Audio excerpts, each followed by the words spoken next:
All right, everybody, welcome back to another great episode of the Red, White, and You Show with yours truly, the military medium. Today, I have the fellas from Miracles for Vets, not all spelt out now. It's M4, the number 4, Vets. These folks are located north of where I am, up in Grand Forks, North Dakota.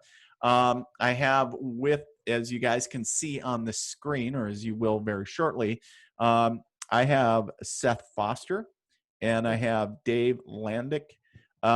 Seth, welcome to the Red, White, and You Show. Oh, hey, thanks for having me. Absolutely. So share with the listeners and the viewers a little bit who Seth Foster is. Well, I am a 27-year-old Texas native. Texas? What are you doing in North Dakota? Well, you know, I came up here to go to UND and to fly helicopters and learn how to do that. Okay. All right. So I'm a transplant, using my GI Bill. After I got out of the Marines, I did about 8 years. Okay. Thank you for your service, by the way. Oh, well, thank you for yours. Absolutely. So go ahead. Continue. Well, through a college assignment for one of my courses, I discovered Miracle for Vets because it's a community engagement course and learning how to give back to your community in a more meaningful way than just, you know, going and volunteering at the soup kitchen.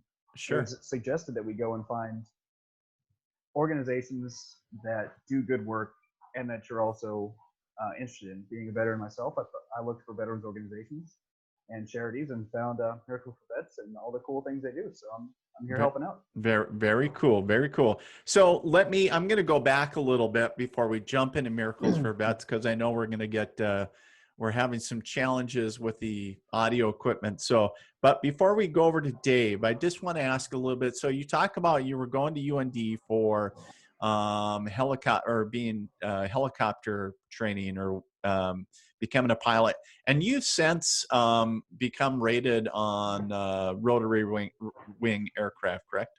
Correct. So, and how long have you been? How long have you been a pilot? Just about a year. Okay. So, do you look at doing? Are you thinking about doing that as a career or something to get into? Oh, certainly. I'm in the process of joining the Navy right now and doing an OCS application. Oh, wow. Okay. Really fascinating. So you're going to go to, now is that OCS? You said OCS, correct? Not Annapolis or? All right. Not Annapolis. Okay. I'm getting ready to graduate this semester. So to start all over with the academy wouldn't be for me. Okay. So yeah, well, and I think you said you're 27? Correct. So that, and, you know, and nothing against your age, because certainly you're way younger than I am, but in the military terms, you're getting kind of getting older for the military. Oh, I'm going to be the old man. No doubt about that, especially at OCS, all these, you know, young, spry 22-year-old kids. Right. People just turning, be bragging that they're turning 21, that they can go out drinking legally, right? So very cool. You know, kind of diverse. What kind of drew you to the Marine Corps? Why Marines? Oh, well, you know, when I was in high school, I was trying to find, I knew I wanted to join a service, knew I wanted to serve, but I couldn't figure out quite where. So I was searching around, kind of comparing all of them.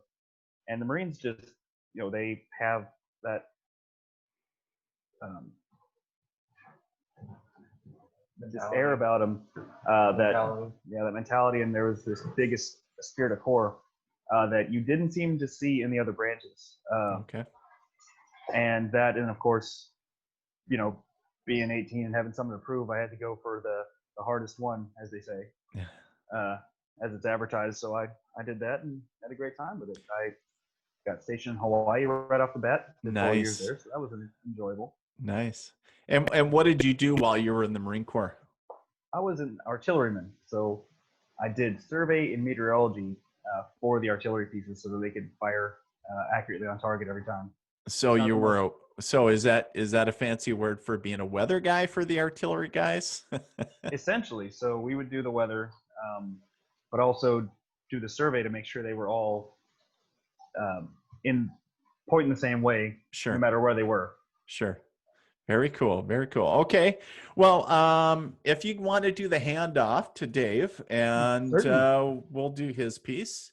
Great. Awesome. Dave with us. We have also Dave, and now am I saying it correctly? Landvik. Landvik. Yes. Okay. Landvik. So Dave, welcome to the Red, White, and You Show. Thank you.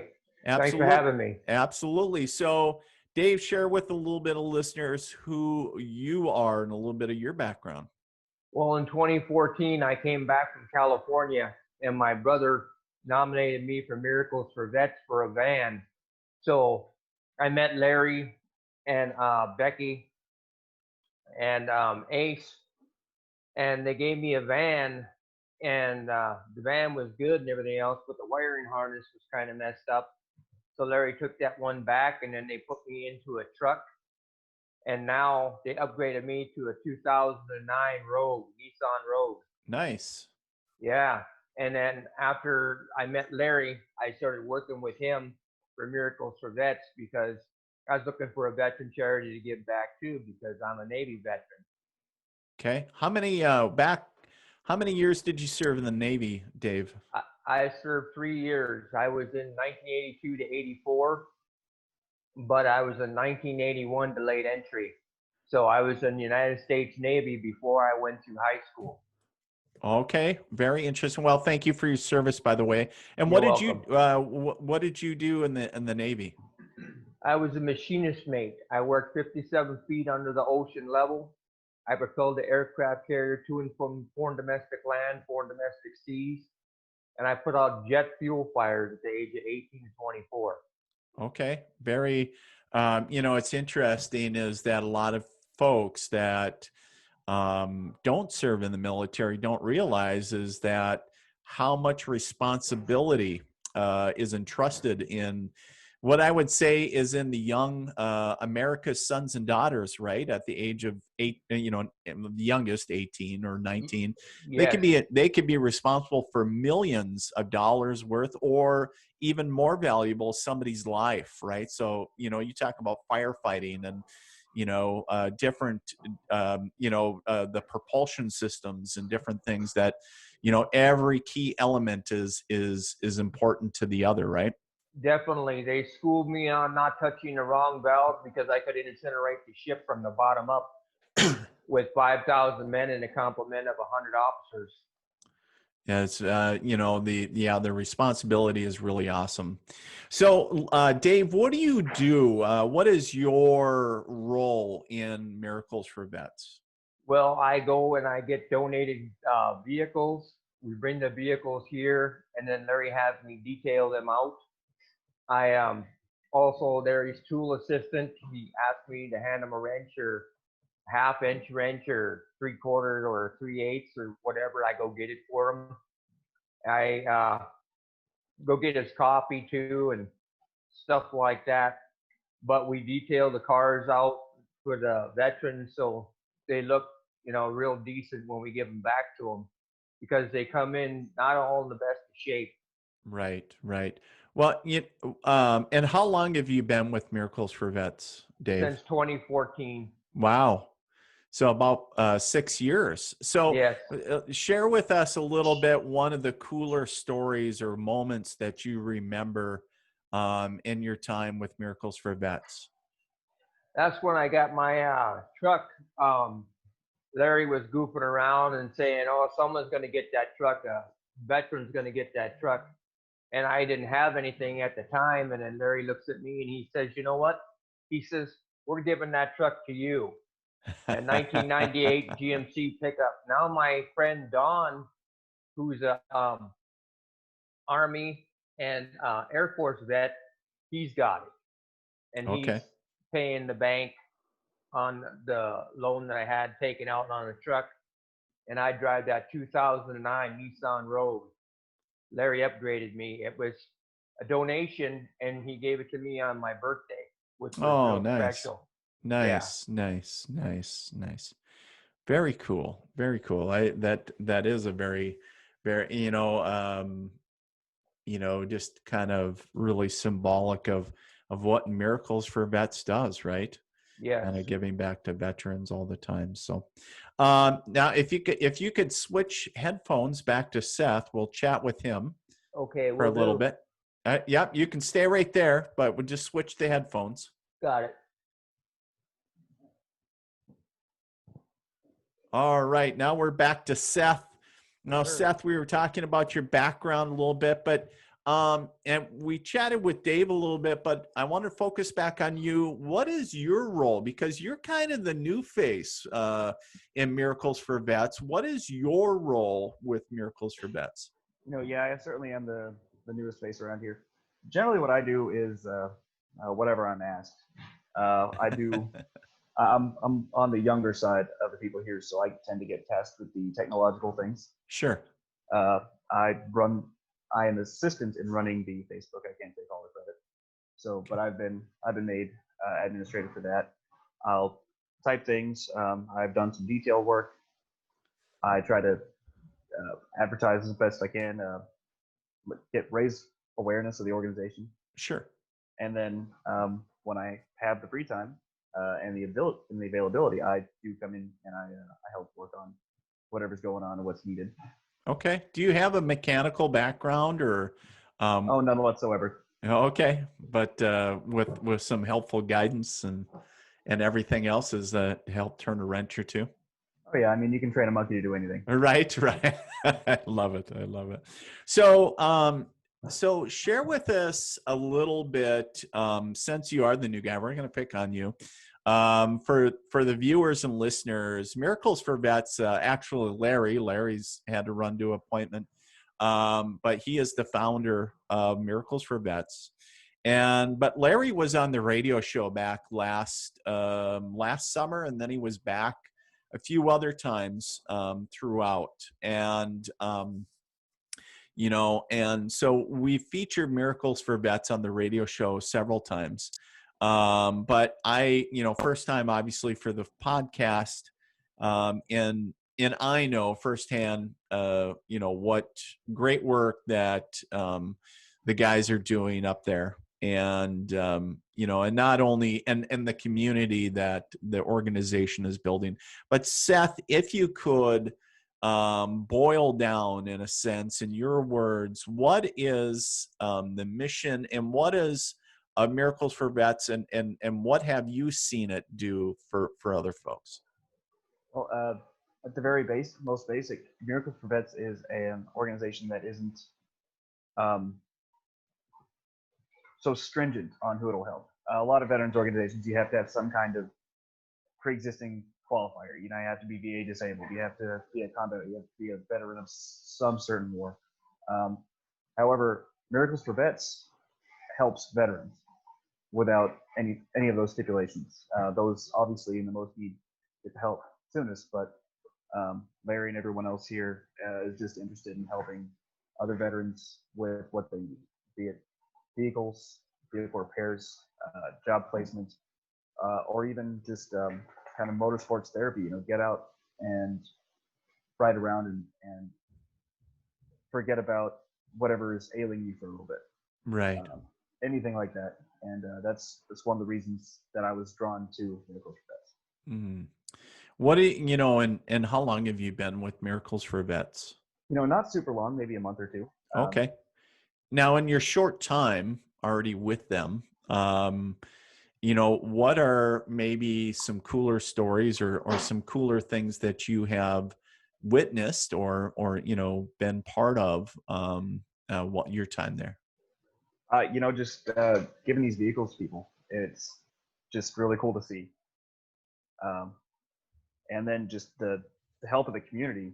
These vehicles don't come from nowhere, and one doesn't grow on trees. So without people donating these vehicles and parts and time, and then this would never happen. So right. To have that happen, and then to be able to give these vehicles to people, to veterans in need, is just awesome.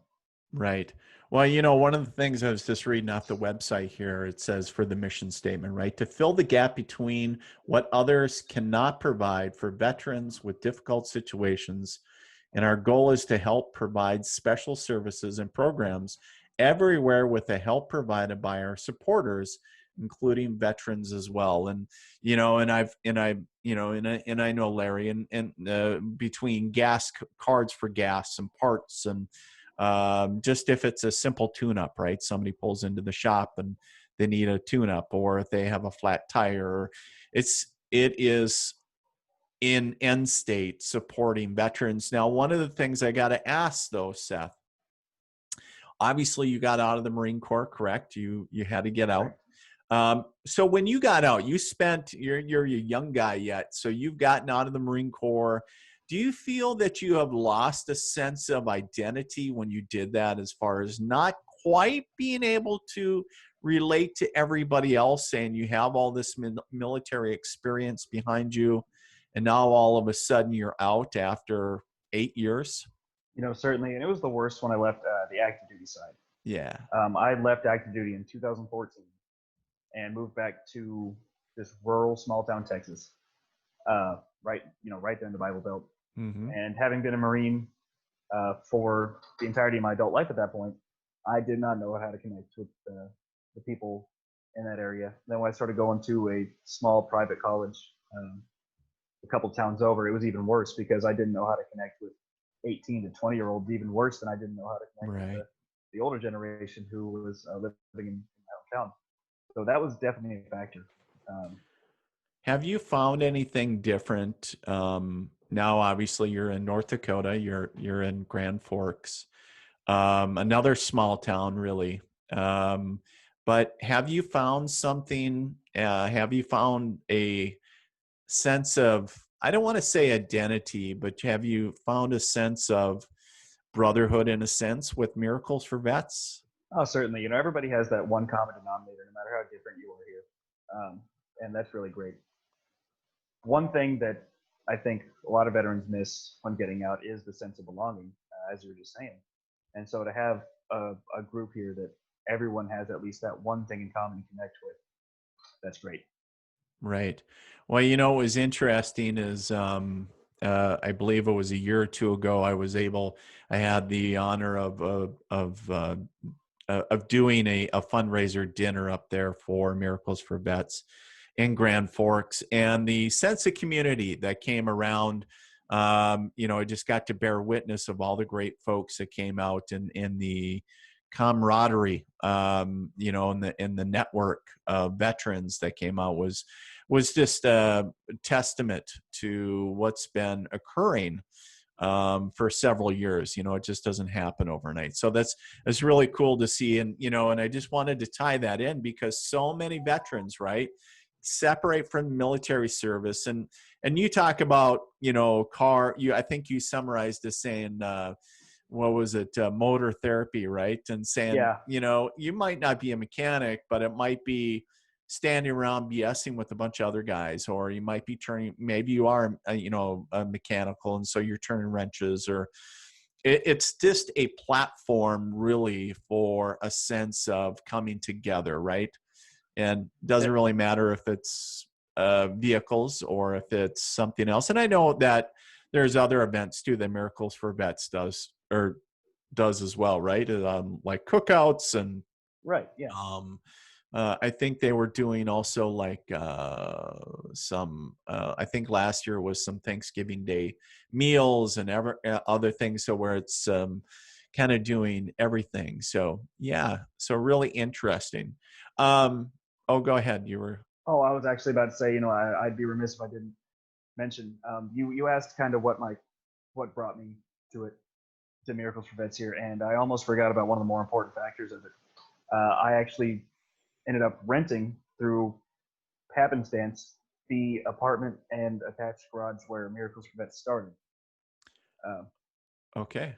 I went out when I first moved in there, and I saw stickers in the garage that say Miracles for Vets Customs on them, the original name for the first iteration of Miracles for Vets, and always kind of wondered what that was. And so now to come here, it's kind of come full circle. And I thought, you know, it's kind of funny, right? The universe works in some weird ways, and sometimes it's like nudging you towards where, you know, you never know, because years down the road, after you have many years in the Navy as an officer, and whatever, whether you move back to North Dakota or not, the connections that you make will always serve us a lifetime, right? Definitely. Very cool. Well, if you wouldn't mind, pass the headphones back over to Dave and we'll chat with him for a minute. Sure thing.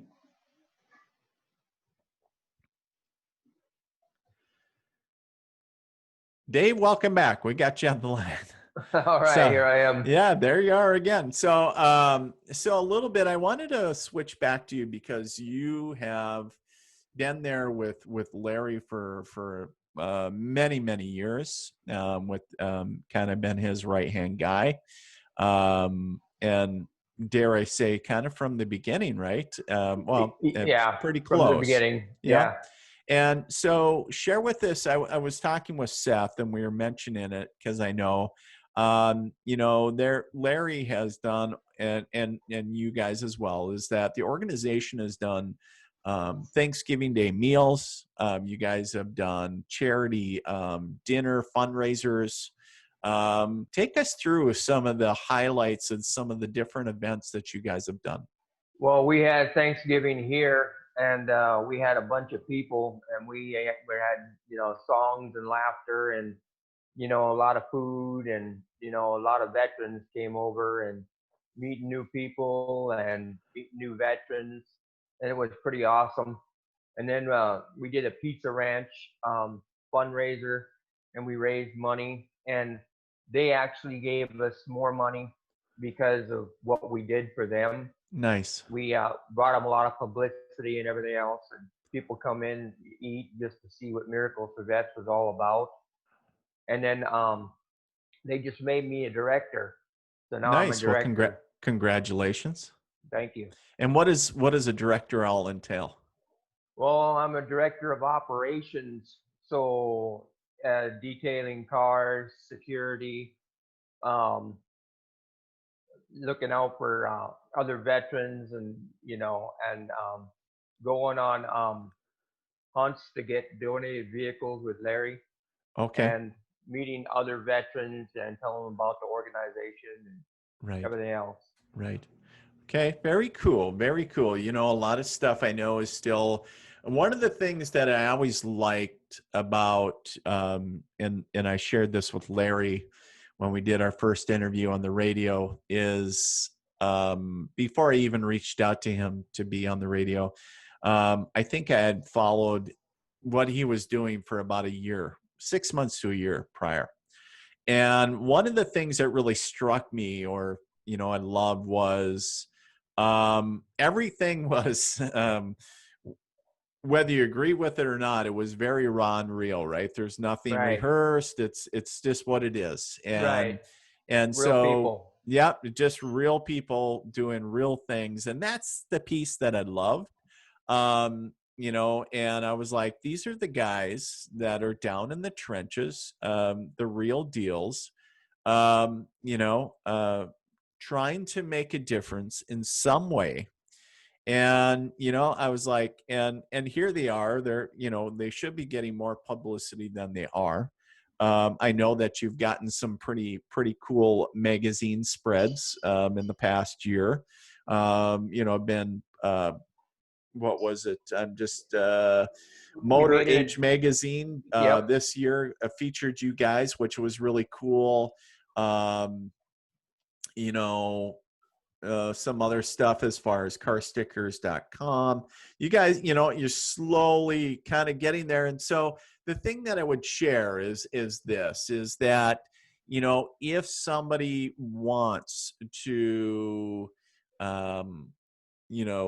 partner with you guys, or perhaps be a sponsor, or give, maybe feature, maybe it's another podcaster, maybe it's somebody that has a radio, TV, these are the guys that are in the trenches doing the real work, because it's not, it's not any fluff. You guys don't edit what you guys are doing. It's the real deal. And you guys are out there getting these older vehicles, fixing them up for veterans, and then donating them.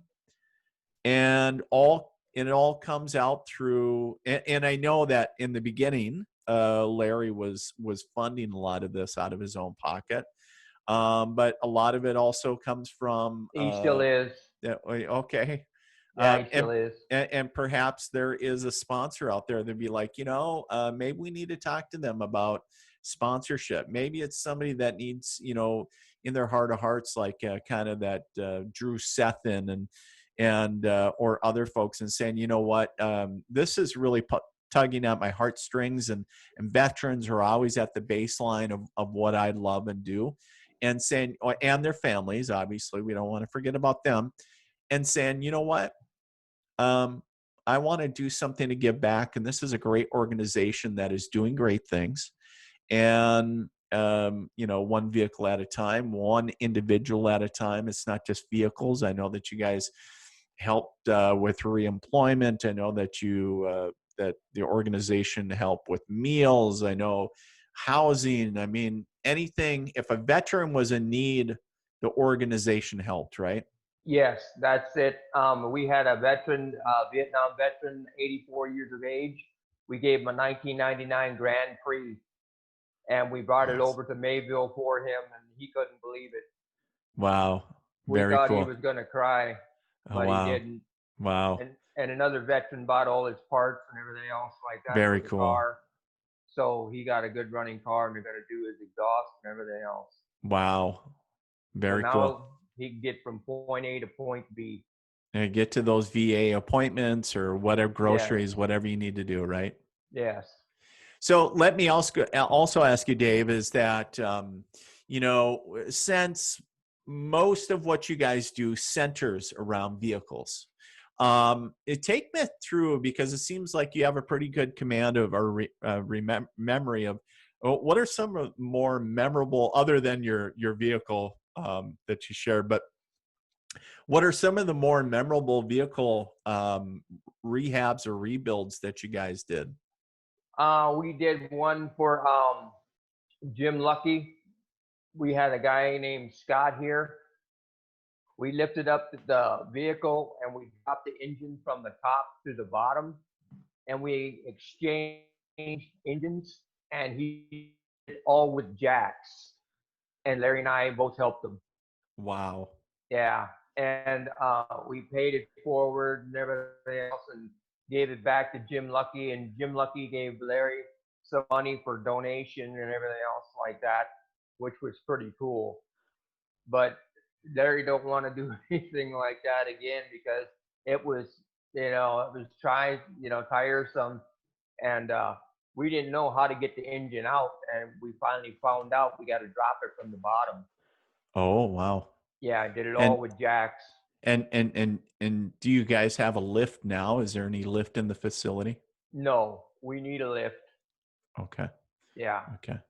And is that something do you guys keep like a wish list? Like, hey, if money and time weren't an issue, do you guys like have a wish list of things that the facility would really need to really do what you guys need to do at a bigger level? Oh yeah, Larry keeps that in his head. He knows we need a lift, we need more tools, Sure. we need, ramps and everything else like that. And it's just more tools, a lift, ramps, and what we need to work on vehicles. Okay, very cool, very cool. So, and I love the fact, right above Dave's head, on the back wall there is a Miracles for Vets banner, and I love that because it's perfect. There shouldn't be any doubt in anybody's mind where to go. If they want to reach out to these guys, www.miraclesforvets.org, or you can give them a call at 701-850-6770. And that's M4V, Miracles for Vets. And number 4, not spelt out. Yep, So, that's Larry's phone number. okay, perfect. It goes, Direct. and that's his personal cell. So understand Yes. that when you're calling these guys, when you're getting a hold of these guys, when you're messaging on Facebook, whatever, these are real people. These are real guys. They don't have, they don't have secretaries and everything else. They don't have a big staff. These are guys that work and live with each other that, in a sense, have created their own brotherhood, their own band of brothers, if you will, that have come together under a common cause to help their fellow veterans to one vehicle at a time. And so hats off to what you Dave, to you and Seth and everybody else is doing. We look forward to keeping tabs on what the organization continues to do, but I'd be remiss if I didn't say thank you all for your service, and also thank you for what Miracles for Vets obviously is doing for veterans each and every day. I know it's a struggle, but there's something very symbolic and very honorable about the battling out in the trenches, if you will. You guys are right there in the mud doing the real everyday, no shit, work. It's not fancy, it's not fabulous, but at the same time, you guys are the game changers, and that's you're where the rubber meets the road. Definitely, we're working on a veterans van right now, a white van. It's kind of messed up on the inside, but I'm doing the detailing work, and we got another veteran that's an Air Force veteran helping us out with the gaskets and gas pans and stuff like that, and valve covers. And he's an Army veteran, and he has one leg. And Larry's heart just melted and everything else like that. His heart went out to him, and so we're gonna do this one for free. And Larry's buying the parts, and we're gonna get him back on the road, because no one seems to help him. Everybody took advantage of him in that, but not us. We're going to get him back on the road. Well, that's very noble of you guys. Again, if somebody's watching this, maybe that they know somebody that would be a great sponsor partner with Miracles for Vets. So make sure that, if you guys take time, and of course you can go to their website, again, miraclesforvets.org, and make a tax deductible donation, because they are a 501c now, right? You guys did become a nonprofit, an actual 501c now. Yes. So I think when we first talked, they were in the process. So you guys are actually all legit and everything good to go. And so you can go down that route of good things. So make sure if you feel got it, go out and give them a nice donation. And then also share this video. This is and their information, because that's how you get the information and their story out there, to help the little guys make a bigger difference. And really, that's all they want to do at the end of the day. They don't want to become rich and famous. They want to help more veterans. And to do that, they need your support. So maybe you're a donor. Maybe you know somebody that can be a donor. Maybe better yet, maybe you know somebody that can be a sponsor. And, so reach out to them right there. So miraclesforvets.org. And that's miracle, the number 4, vets.org, and then 701-850-6770. Guys, thanks so much for being on the Red, White, and You show. It's always a pleasure to have you on. And again, we look forward to keeping tabs on what Miracles for Vets is doing. Keep on fighting the good fight, and we will talk to you guys later. Thank you.